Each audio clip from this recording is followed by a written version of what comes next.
Eu sou Thelma Alves de Oliveira, autora dos livros Eu Sei de Mim, que é o volume 1, pensado para crianças menores, e Eu Sei de Mim, Sei Sim, pensado para as crianças um pouco maiores. É um livro composto de poemas, né? E ele tem a intenção de tratar o tema da violência, do abandono das crianças de uma forma não tão direta, mas de provocá-los, né, a uma reflexão, a aprendizados e poder, a partir dele, suscitar alguma memória, contar suas histórias, enfim, fazer contato com essa questão. E hoje a Aline Fioravante foi convidada, ela é psicóloga e trabalha na escuta, no atendimento de crianças nessas situações. E a ideia é a gente poder falar um pouco, né, Aline, do desenvolvimento infantil, de como a sua experiência de trabalho tem te ensinado, né, o que é importante, o que não é, de maneira que os professores, pais, quem cuida das crianças, né, quem lida com as crianças, possa, a partir dessa nossa conversa, também se enxergar, né, e também aprender um pouco com a gente, né, Aline? É isso, Thelma. É com muita honra que eu venho aqui hoje conversar com você. Acho que sobre esse tema e também pela nossa história na área da criança e do adolescente. Tua produção é linda, tua produção é sensível e eu, como você bem disse, eu atuo diariamente, eu escuto crianças vítimas de violências, né? De várias violências. E eu consigo enxergar como cada versinho, cada poema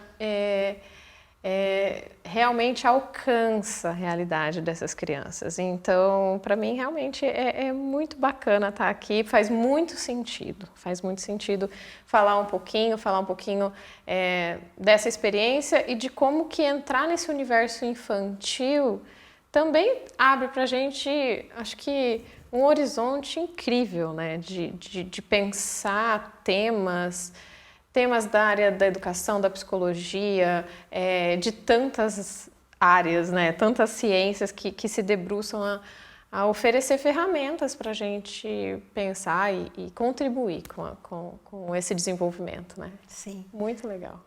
A gente sempre costuma falar, né, Aline, que para educar uma criança a gente precisa de uma comunidade, né? A gente não faz isso sozinho. Então, acho que todos esses profissionais envolvidos no atendimento, né, o psicólogo, o assistente social, o educador, o professor, enfim, eles cumprem um papel na vida dessas crianças, né, de ajudar o desenvolvimento, de fazer com que esse ambiente seja um ambiente acolhedor, né? Quando você falou a palavra escuta, né, ela faz assim, toi, né, porque a escuta é uma coisa tão difícil, né, de fazer. E para o adulto, né, conversando com a criança, nesse lugar de poder que nós adultos achamos, né, que temos e exercemos como se tivéssemos, essa já é uma relação desigual. Né? E quando se fala da escuta, desenvolve um pouco para a gente como que é um adulto falar com uma criança, qual a postura ou atitude assim que pode ajudar, né? Digamos, pensando numa situação assim bem... uma família, uma mãe, né, que tem acesso ao livro, né, e quer ler, e quer suscitar uma conversa, que coisas assim se podia alertar, né, para a gente pensar, né? É bem bacana pensar isso, né? Eu acho que a escuta é um ato, não é passiva, né? Então, primeiro existe uma disponibilidade que é necessária, né? Então, o fato de você apenas assimilar o som, isso não é uma escuta, mas é se dispor, né? Então, essa disponibilidade, eu acho que é uma abertura para realmente ouvir a criança, ouvir o que ela traz, o conteúdo, significa a gente criar um espaço dentro da gente. Acho isso fundamental, né? No caso, e a criança percebe isso. E aí eu digo de mais um elemento que eu percebo no dia a dia, que a criança também se sintoniza com ele, é a relação. Se ela percebe que existe uma relação de confiança, uma relação, a pessoa está disposta e de fato se coloca nessa função, e essa função está alicerçada numa relação de confiança, a criança, né, pode. E eu acho muito interessante porque ela não deve falar, ela não é obrigada a falar, Sim. ela pode falar. Tá. Então essa também é uma questão muito bacana, eu acho que ela se sentir livre, né? Até para não falar. Até para não falar. Simplesmente às vezes para ela estar, para ela compartilhar a presença. Eu acho muito legal a questão do livro, porque o livro ele faz isso, ele faz um ruído interno. Né? Ele provoca, cada verso, cada poeminha é um convite para uma reflexão. E cada criança tem o seu jeitinho. Tem criança que vai precisar desse silêncio de assimilação. Outras crianças podem se dar muito bem desenhando o que acabaram de ouvir, outras conversando. Então, acho que, inclusive, escutar como é que a criança quer processar tudo isso, como que ela quer tratar o que ela está trazendo, o que o livro evoca. E eu acho que em todas as situações da vida. Eu acho muito engraçada quando a minha filha às vezes chega da escola e sempre tem uma história, né? Eu todo dia tem uma história. E eu falo, filha, você quer falar alguma coisa? Aconteceu alguma coisa? Você está pensando alguma coisa? Sim. Mas eu não quero falar agora. Então, essa é uma relação, né? Que fala, bom, eu sei que eu posso falar ao momento que eu conseguir falar. E com a violência, essa é uma sensibilidade que a gente precisa ter. Acho que a criança, ela leva um tempo para elaborar o que está acontecendo com ela. Ela leva um tempo para inclusive, se perceber como um corpo, né? Um corpo separado. Uma identidade. Um ser. Então, ela também muitas vezes vai precisar de um tempo para elaborar o que aconteceu. Qual a sensação que isso provocou nela? Se ela gostou ou não gostou, ela talvez nem tenha referência de se aquilo é negativo ou positivo num julgamento, numa avaliação, né? Sim. Então, muitas vezes também vai se levar um tempo para ela conseguir compartilhar o que aconteceu, né? Ou o que ela pensou, ou o que ela ouviu, o que ela viu. Então, acho que a escuta está no olhar também. Quando que legal, a escuta está no olhar. A escuta está no olhar, olha só. Né? De como você está conseguindo ler, né? Entender aquele ser, aquela situação. Eu gostei muito, Aline, dessa tua sensibilidade sobre o tempo da criança. Né? Se a gente pensar, a criança, nas suas diferentes fases de desenvolvimento, elas são capazes de enxergar e absorver as coisas de uma forma diferente. Uma criança que não fala, que não tem a linguagem, é uma coisa. A criança, né, que começa já, a linguagem é o que a coloca no mundo. Mas ainda ela não tem as regras sociais assimiladas, né? Ela não tem o julgamento, né, de certo e errado. E, enfim, ela tem várias... pensando, né, como funciona a mente e a cabeça de um adulto, de uma criança, bem diferente. E muitas vezes os adultos as julgam com a sua cabeça. Né? Por que aquela criança não fez isso? Por que ela demorou para contar? Ou por que aconteceu? Né?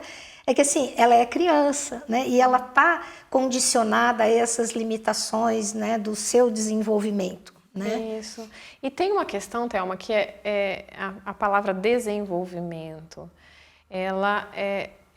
Esse processo é atravessado por uma complexidade. São muitos processos acontecendo. Né? É uma maturação biológica, emocional, cognitiva. São muitos processos acontecendo e por mais que a gente perceba, né, que o desenvolvimento ele vai se dando de uma forma progressiva, ele não é necessariamente linear.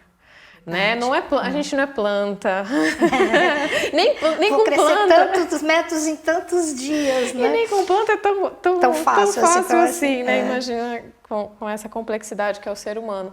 Então, essa construção da subjetividade, da identidade, da noção de si mesmo. E aí, acho que vem um processo que talvez seja algo bastante desafiador, que é a estruturação da linguagem.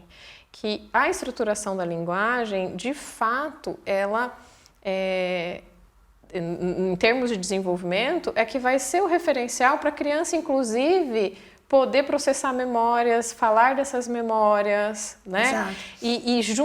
E a gente tem que lembrar que junto com a estruturação da linguagem, a criança também vai aprendendo a simbolizar. Sim. Então, é muita coisa, né? É muita coisa e todas essas coisas acontecendo ao mesmo tempo são muito diferentes da estruturação do adulto. Então, quando um adulto, muitas vezes, ao conversar com uma criança, exige respostas, faz perguntas fechadas, né? Não de bom. sim ou não, Não bom. não é legal, né? A criança acaba... Ou repete, o simples ato de repetir a pergunta faz com que a criança entenda assim, bom, ele é maior, né? Ele é bem maior, ele é mais poderoso. Se a minha primeira resposta não satisfez, então eu vou mudar a minha resposta. Sim. Né?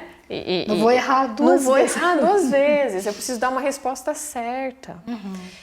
Então, evitar as perguntas fechadas, repetir as perguntas. As perguntas, né? A conversa precisa se dar num tom de acolhimento. Às vezes a criança responde para se esquivar da situação. Responde alguma coisa. Por responder qualquer coisa. Por responder para parar aquela conversa, porque ela quer ir brincar. Às vezes ela só quer... Se eu responder alguma coisa, eu saio daqui, né? Então... Se eu responder, ela vai fazer uma outra pergunta. Eu tenho que continuar conversando. Né? Então, e as perguntas que induzem a criança, né? Então, sempre que a conversa passar por assuntos, né? Talvez que abordem violência, sexualidade, é muito importante permitir que a criança use o seu vocabulário, né? Ou que quando espontaneamente mesmo a criança traga alguma pergunta, questioná-la, o que você quer saber sobre isso? Ou o que você acha? Disso. Né? De onde vêm os bebês, por exemplo? Como você acha? Que é. Né? Que é. Deixa a criança falar um pouco, isso é se disponibilizar o diálogo, né? Deixar a criança expor o que é que está presente no universo dela naquele momento, de pensamento, de sentimentos, e a partir daquilo a gente oferecer o estímulo, oferecer o conteúdo que ela precisa numa perspectiva protetiva. Né? E da exata pergunta que ela está fazendo, porque às vezes, né, ela nem sabe direito a dúvida dela ainda, né, mas o adulto já vai sobrepondo, já vai se adiantando, já vai falando A, B, C, D, o abecedário inteiro, e não é às vezes necessariamente aquilo que ela perguntou ou a questão dela, né? Então acho que isso é bem interessante, esse ping-pong, né? Sempre tá conferindo o que você quer saber, né? Isso, né? Isso te respondeu, né? Quer saber mais? Está satisfeita? Enfim, acho que é bem por aí. Você falou uma coisa que ficou do desenvolvimento, né? Que ele é complexo e ele é integral também, né? Ele acontece como você... Eu queria que você desenvolvesse um pouquinho isso, que é o físico, né? Mas tem o afeto, tem a sexualidade e às vezes o nosso senso comum da sociedade faz uma leitura equivocada da sexualidade, como se a criança não tivesse nenhuma expressão de sexualidade, não pode ter porque é criança, né? E que isso é do mal e que isso às vezes vira uma atitude, digamos, histérica, né? E amedrontadora, né? Com coisas que são naturais da criança viver. As curiosidades que ela tem, as descobertas que elas têm que fazer, né? Como que a gente pode... saudável, né? Saudável, exato. Existe uma sexualidade natural e saudável. Como olhar para isso, né? E tentar se despir desses preconceitos, desses medos, às vezes muito projetado do adulto, né? Na criança. Então, se você pudesse falar um pouco disso, desse desenvolvimento integrado, assim, né? Muito, né? Nós somos... Freud, né? Já nos trouxe isso. Nós somos seres sexuais, né? E acho que essa dimensão, né? A gente é tudo isso e a sexualidade nos compõe. Negá-la é também negar uma dimensão da criança. E essa negação, né, não olhar para a criança e entender que a sexualidade também se manifesta na infância de uma maneira infantil, ou seja, Sim. dentro da sua etapa de desenvolvimento, mas também se manifesta, esse corpo sente, esse corpo vivencia experiências, né? E esses registros a criança está sentindo e ela vai explorar e ela vai... E quanto mais natural for esse processo, né? E aí vem a psicologia e outras ciências nos ajudar a entender que quanto mais natural, mais tranquilo for essa experimentação da criança, mais ela vai ter chance de ter um desenvolvimento da sexualidade né? saudável, adequado, enfim. Então, é muito interessante porque, às vezes, essa dificuldade de entender que a criança traz... E aí a gente não está falando de ato sexual. Isso é bem importante. Não nem do ato sexual e nem de um ato sexual forçado, né? E com adulto, abuso de poder. Ou de um que tem uma força e faz isso de uma maneira... usando uma coerção, né? Então, essa... diferenciação, né? Entender que a dimensão da sexualidade é inclusive a dimensão de conseguir se colocar no mundo a partir de uma identidade completa, né?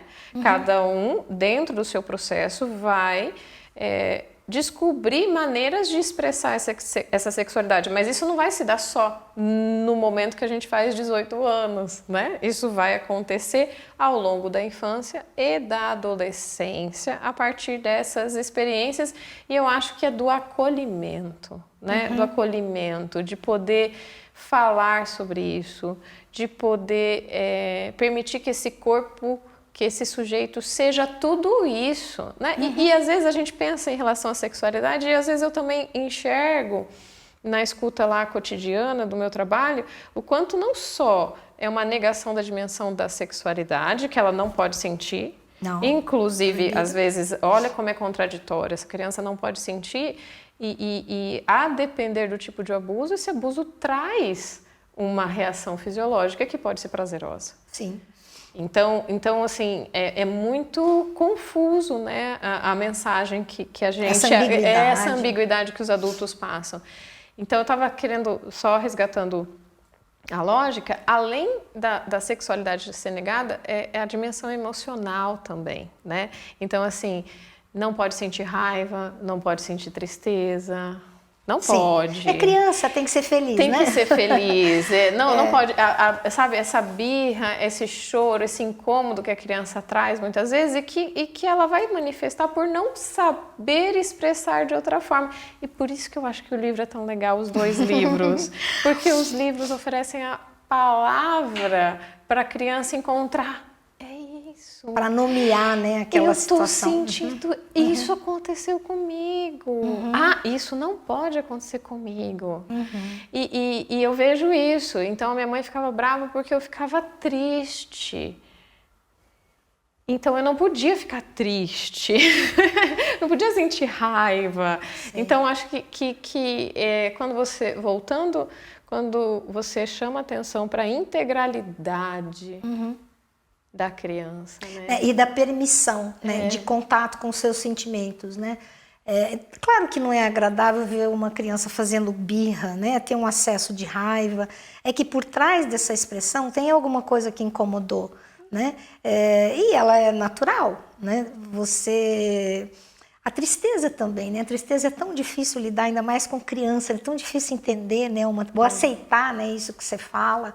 Então, acho que sim, essa lida com os sentimentos, né? Essa permissão de saber o que está sentindo, de saber nomear, é bom, é ruim, eu senti raiva, mas me irritou aquela pessoa, aquela palavra, aquela situação, não me fez bem, né? Alguma coisa está errada nisso, eu não estou me sentindo bem, né? Isso é muito importante, né? Eu acho que a ideia mesmo, Aline, dos poemas era um pouco trazer situações muito próximas do cotidiano das crianças, que elas se enxerguem, né? Ou que ela enxergue algum amiguinho vivendo aquilo e ela faça essas conexões, né? principalmente, eu diria, com os sentimentos, porque são eles, né? Essas questões é que aparecem e que dão um limite. Isso eu quero, isso eu não quero, isso eu posso, isso eu não posso, isso eu não deixo, né? Isso eu não gosto e assim por diante. Eu acho que isso é uma questão assim, bastante importante. Mas não é só adulto que age, né, com poder. As crianças vivem isso entre elas também. Né, o bullying, outras manifestações de poder mesmo, né? E às vezes algumas crianças têm dificuldade, né, de se defender, de reagir.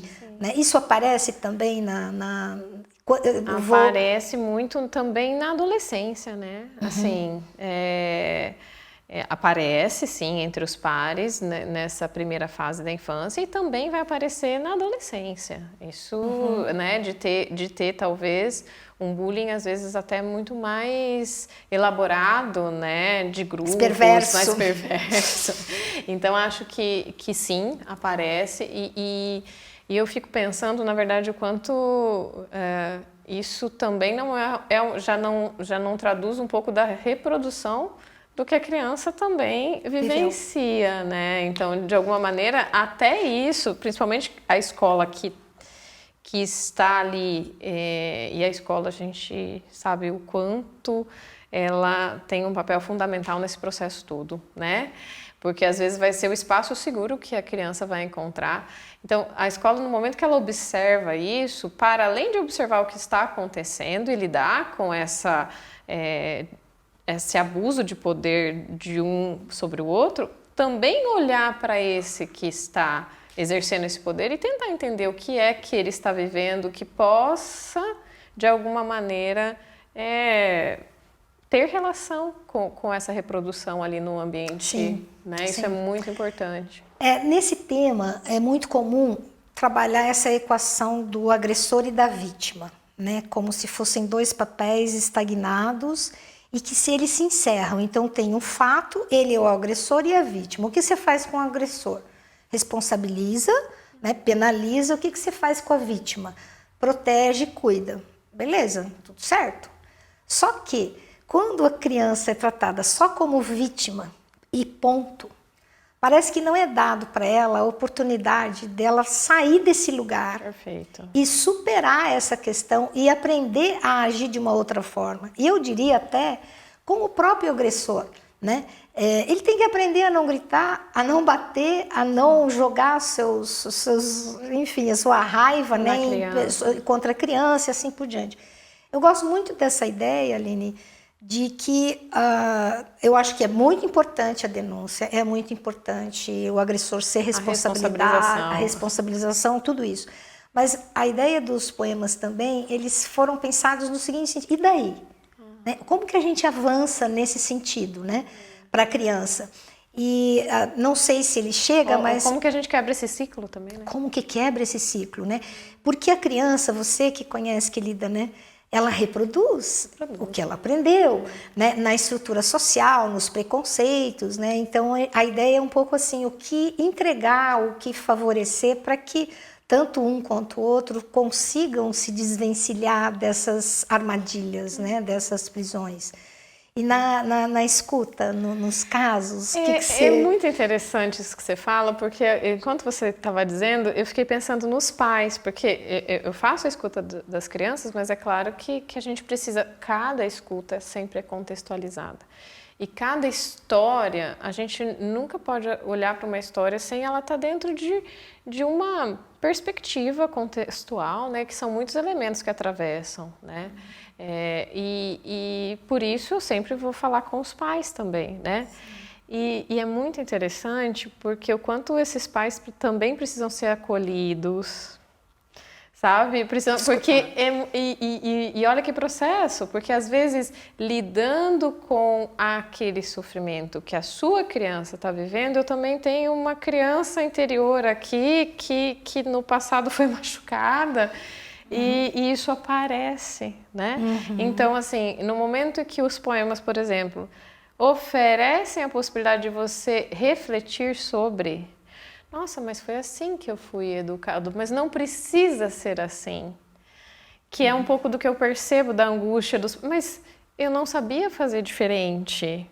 Mas a partir de agora eu percebi que eu não preciso fazer dessa forma. Eu posso, de repente, fazer diferente do que meus pais fizeram, né? Sim. Então, é muito interessante que eu acho que a possibilidade de pensar nessas estratégias, né? E de talvez não criar e a criança traz muito isso. Às vezes ela mesma tem uma relação que ela consegue descrever. Não, eu sei que ele fez isso para mim, eu não gostei, mas eu gosto dele. Eu gosto dele, mas não do que ele fez. Mas eu não gosto do que ele fez, Sim, né? sim. Então é interessante, inclusive, não negar esse sentimento da criança. Ok, agora na nossa sociedade, como isso vai ser tratado não depende de você. Tem uma forma como tudo isso vai acontecer, que são os adultos que vão resolver, né? E tudo isso está acontecendo para te proteger, mas não que isso negue, né? Uma relação que não é, como você disse, não é 8 e 80, não é preto e branco, existe uma escala cinza aí. E normalmente, né, o abusador, ele manipula a situação e faz com que a criança, primeiro, né, aquele esqueminha de guardar segredo, de presentear, de fazer coisas do tipo para ganhar a confiança e o afeto da criança. E ela se entrega, né, e como diz você, né, ela se entrega como criança, né, ela não é um adulto, ela não raciocina como um adulto, né. Isso, também é muito importante porque daí quando os outros adultos vão ouvi-la, entender que é nessa dimensão que tudo isso aconteceu. Porque senão também existe um outro processo que eu acho que é muito cruel com a criança, que é de culpabilizar a criança por ter vivido esse jogo que não era um jogo dela, as regras não eram dela. Né? Ela não tinha, o poder não estava nela, mas o fato dela ter participado desse jogo, depois coloca numa situação perante outros adultos para qual ela às vezes conta, dela ser culpabilizada, inclusive, na verdade, a gente tem histórias muito tristes, muito sofridas, que a criança, eu percebo assim, sofre mais pelo fato de não ser acreditada, de não ser acolhida depois que ela faz uma revelação, às vezes até muito mais dolorida neste sentido do que até pelo que aconteceu, sabe? E tudo junto e misturado, porque é isso, né? É dentro dessa dimensão. E acho bem legal isso, sabe? Porque assim, a gente não pode culpar a vítima, não é? E a gente jamais poderia culpar uma criança que está sob o domínio, né, de alguém mais poderoso, né? No entanto, a nossa visão moralista da sociedade, né, faz com isso também, se você puder explorar um pouco, assim, existem pais preocupadíssimos, né, talvez até mal resolvidos em algumas questões. Então, começam a fazer um exagero dessa questão do corporal, da criança, por exemplo, você não pode sentar no colo das pessoas. Como assim uma criança não pode sentar no colo de um tio, de um avô, né, de um amigo, né, coisas do tipo que parece que vai criando um bloqueio, uma impossibilidade, né, de você se expressar naturalmente com o corpo e ter uma relação saudável, né, carinhosa, de abraço, de colo, de tudo, por que não? Né? É evidente que se ela se colocar numa relação de abuso, de prazer, a partir disso, né, de estar extraindo daquele corpinho o seu prazer, né, de uma forma abusiva, essa é uma outra coisa. Mas a gente vê muito na sociedade esse preconceito, essa estrutura, esse julgamento e que acaba estendendo para a criança, né? Eu acho que quando você fala disso, Thelma, para mim me vem uma coisa de que a criança só vai conseguir se defender e se reconhecer como um corpo que é dela e que ninguém vai poder tocar de um jeito que ela não goste, a partir do momento que ela também é estimulada na autonomia, na consciência de si mesma. E esse processo moralista, ele não estimula essa percepção. Não. Ele faz o contrário, ele faz ele faz uma imposição de regra pela regra que muitas vezes a criança talvez vá obedecer, simplesmente porque esse é o universo dela, né? Ela vai obedecer, mas às vezes até com uma dificuldade de perceber por quê. E longe da consciência, né? Longe da consciência, simplesmente não faça isso, não faça aquilo.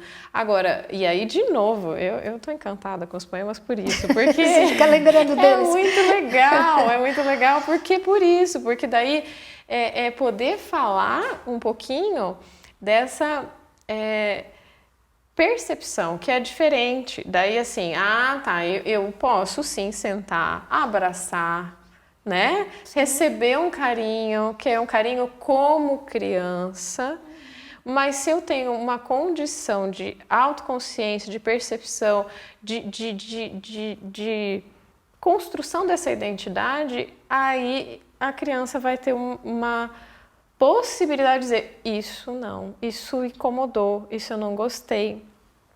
Tem uma criança que me veio à lembrança que fez uma revelação e eu estava deixando ela contar a história dela e explorei um pouquinho com ela o que ela sentiu, né? Porque como que foi isso para ela, contar aquela história, como foi viver aquela situação que aconteceu.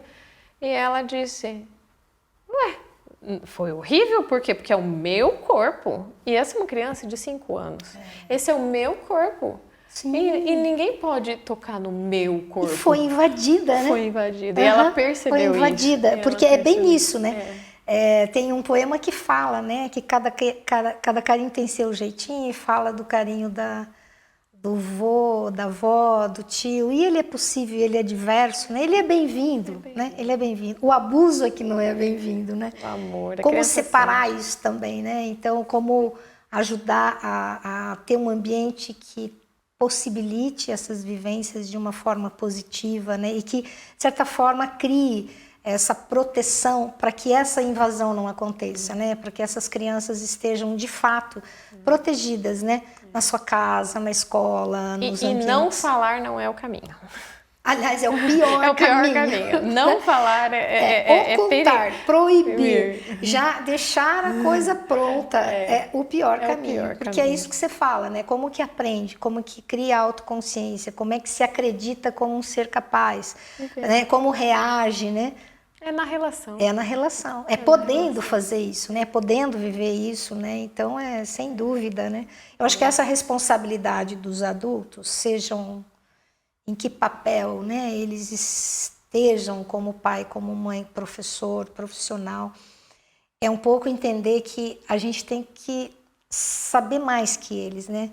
A gente tem que saber cuidar deles, a gente tem que ser de fato, né? Eu acho que facilitadores, né? Estimuladores desse ambiente, não o contrário, né? Cobrar que a criança já saiba, né? Que ela já esteja pronta, que ela pense como adulto, né? Então acho que isso não é muito fácil, né? Porque a gente vem, né, dessa estrutura montada, né? Eu diria que é de um profundo respeito, né? É um profundo respeito à infância. Mas se a gente não partir daí, não vai nenhum papel desse vai ser bem desenvolvido, né? Então é assim, né? Respeito à infância significa a criança poder ser criança, ela ter direito a viver, né?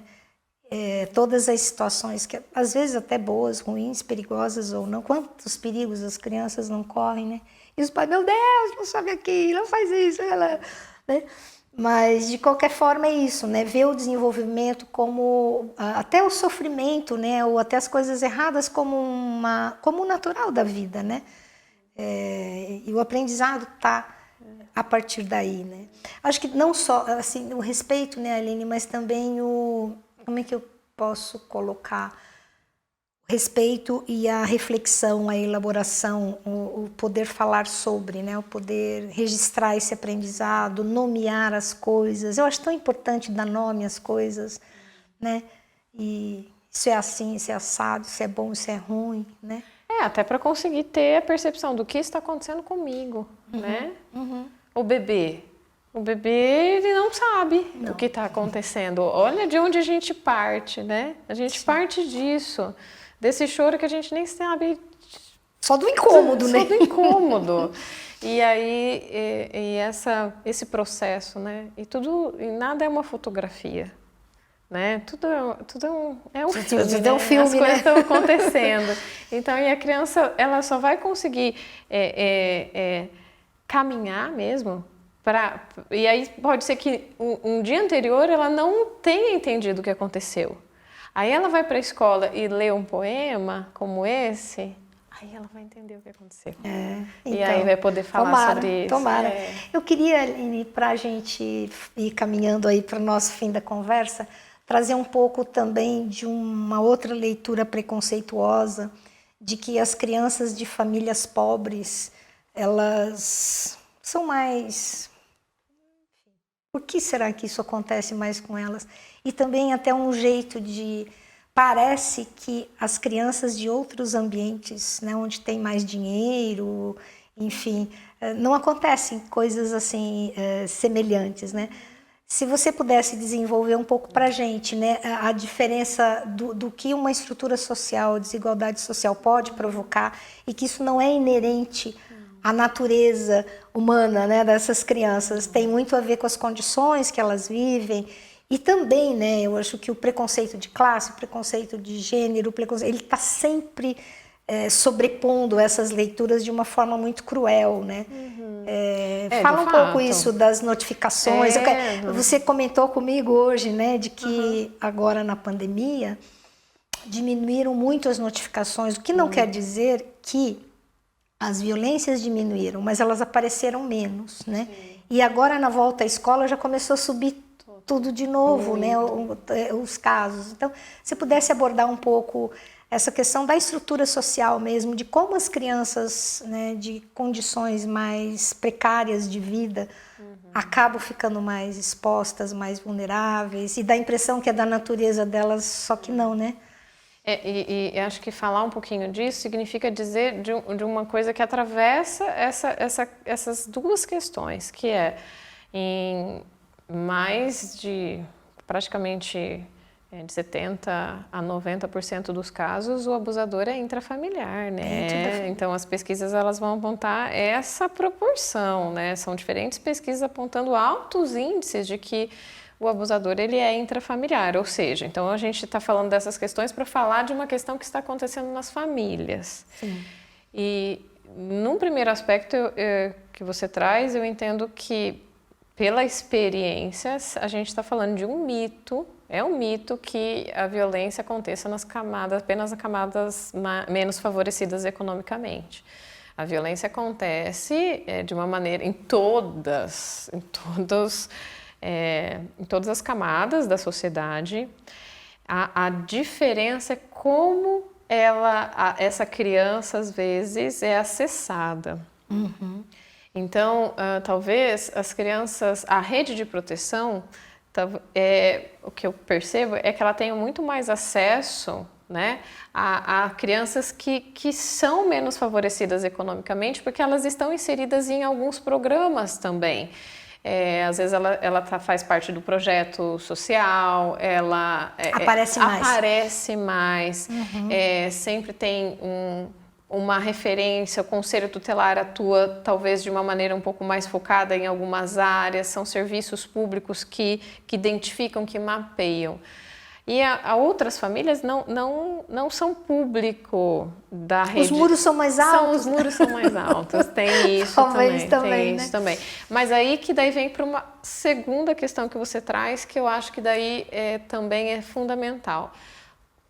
Onde que a gente encontra o porto seguro? É a escola. Porque daí tanto na escola, né, lá da comunidade mais pobre, quanto na escola mais rica, você vai ver que se a criança tiver uma relação de confiança com os educadores dessa escola, ela vai levar isso para a escola, porque ou para algum outro adulto de confiança. Então, e aí o porquê que agora a gente está voltando com o retorno presencial das aulas e que bom que neste momento é possível acolher, então, o que essas crianças estão trazendo, né? Notificar, encaminhar situações. E a escola é, sem dúvida, né, o espaço de socialização e pode ser também, né, o grande espaço de proteção das crianças quando isso falha na família, né? Quando aquele ambiente familiar não consegue, dessa forma de criar esse ambiente mesmo acolhedor, protetivo, amoroso, né? Seja de uma classe social ou de outra, né? E aí também vem uma outra questão, só para eu fechar, porque eu acho que a gente também não pode, no mesmo raciocínio, culpabilizar a família. Sim. Porque, em alguma medida também, coisas que estão acontecendo ali, provavelmente estão acontecendo porque a família como um todo está passando por uma situação, ou está vivenciando, ou é uma família que precisa de um suporte, de um apoio. Então, o que a gente quer é que essa família seja capaz de proteger, de acolher. Que ela seja protegida para poder proteger, exato. né? Então, acho que essa é a ideia também, né? Tem que ter esse pressuposto para a gente pensar que a gente quer essa criança feliz ali, né? E que esse seja um ambiente saudável. Exato. E se os poemas ajudarem para isso, né? Que bom. Eu vou ser divulgadora, vou usar. Que bom. Vou usar na minha prática, eu não tenho a menor dúvida disso. Tenho certeza também. E vai ser mais legal ainda do que né, Aline? Vai ser. Que bom. É muito rico. Trabalhar com criança traz isso, traz essa riqueza. E você contribuiu mais um pouquinho. Obrigada, Thelma. Obrigada a você, minha linda. Delícia.